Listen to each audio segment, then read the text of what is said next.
తీన్మార్ మల్లన్న ఉన్నారు. ఏదైతే గాయపడిన శ్రీదేవిను పరామర్శించడానికి వచ్చారు. అన్న ఎట్లా ఉంది బాబు పరిస్థితి, ఎట్లా ఉంది చూసారా?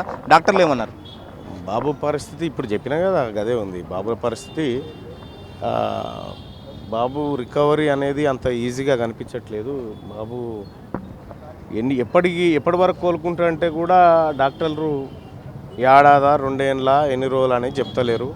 అటు ఎవరో సినీ పరిశ్రమ వాళ్ళు ఎవరో బిల్లు కడతా ఉన్నట్టు వీళ్ళు ట్రీట్మెంట్ చేస్తూ ఉన్నారు, అంతే కనిపిస్తూ ఉంది. కానీ అబ్బాయి ఎప్పుడు రికవర్ అవుతాడు అనే దానికి మాత్రం ఇంకా క్వశ్చన్ మార్కే. సరే మనం ఎన్ని చెప్పినప్పటికి కూడా కానీ ఎందుకో నాకేదో కొద్దిగా తేడా అనిపిస్తుంది సూర్య, అది చూస్తూ ఉంటే. అంటే అరెస్ట్కి సంబంధించి కూడా సోషల్ మీడియాలో చాలా ట్రోల్ జరుగుతున్నాయి. ఏదైతే సీఎం పేరు మర్చిపోయాడని చెప్పేసి కూడా చాలా ట్రోల్ జరుగుతున్నాయి. ఈయన ఏ తోటలో ఇంకా ఇప్పుడు కేసీఆర్ పేరు నాది కళలో కూడా గుర్తుకొచ్చే పేరు.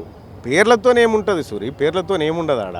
ఇప్పుడు సీఎం గారు ఇప్పుడు ఈ కేసీఆర్ గారికో లేకపోతే ఇంకొకరికో ఉంటుందేమో, కానీ మాకు అంత టైం లేదు, వాళ్ళ గురించి ఆలోచించేంత చర్చ కూడా లేదు. అది రాష్ట్ర ప్రభుత్వానికి ఏం సంబంధం ఉంటుంది దీంట్లో? ఒకటి అరెస్ట్, ఇంకా అస్థిర పరిచయం మాట అని కూడా ఒక మాట అన్నారు. ఇండస్ట్రీకి సంబంధించి అలాంటి ప్రయత్నాలు మనం జరుగుతున్నాయి ప్రభుత్వానికి సంబంధించి. బీఆర్ఎస్ పార్టీ ఈ మధ్యకాలంలో చూస్తూ ఉన్నాం కదా, కొంత ఏది ఆ యూట్యూబ్ ఛానళ్ళు కొన్ని చెత్త మీడియాలను పెట్టుకొని ప్రభుత్వాన్ని అస్థిరపరచాలనేటువంటి కార్యక్రమాలు ఏదైతే చేస్తూ ఉందో, సేమ్ సినిమా రంగం వాళ్ళకు కూడా ఇప్పుడు సపోర్ట్ చేసి రేపు కేటీఆర్కు ఫార్ములా దాంట్లోనో కేసీఆర్కు విద్యుత్ దాంట్లోనో నోటీసులు వస్తే వీళ్ళ మద్దతు కూడా కూడగట్టాలి అనేటువంటి ఒక చతుష్ట కార్యక్రమం జరుగుతున్నట్టుగా మాకు తెలిసింది.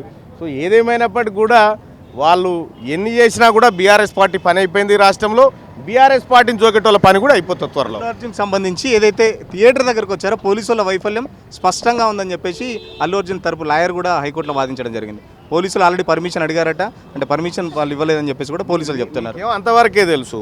నువ్వు వీడికి రావద్దని పోలీసులు రాసిన లేఖ కూడా ప్రభుత్వం దగ్గర ఉంది. ఓకేనా? ఖచ్చితంగా బాబు పరిస్థితి అయితే చాలా దారుణంగా ఉంది. బాబు బతికే ఛాన్సెస్ కూడా చాలా తక్కువ అని చెప్పేసి, ఎందుకైతే ఒకవేళ కోలుకున్నా కూడా 4-5 ఏళ్ళు పట్టచ్చు అని చెప్పేసి డాక్టర్లు చెప్తున్నారు. ఏదైతే ఘటనకు సంబంధించి మాత్రం బందోబస్తు పరంగా పోలీసు ఫెయిల్యూర్ కూడా ఉందని చెప్పేసి, పోలీస్ ఫెయిల్యూర్తో పాటు ప్రభుత్వం సంబంధించి కూడా ఫెయిల్యూర్, కానీ జనాలుగా మనం కూడా ఫెయిల్ అయ్యని చెప్పేసి, మీడియా కూడా ఫెయిల్ అయిందని చెప్పేసి తీర్మానం మళ్ళీ చెప్తున్న పరిస్థితి. వీడియో జర్నలిస్ట్ అభిలాష్తో సురేష్, పల్లవి టీవీ, హైదరాబాద్.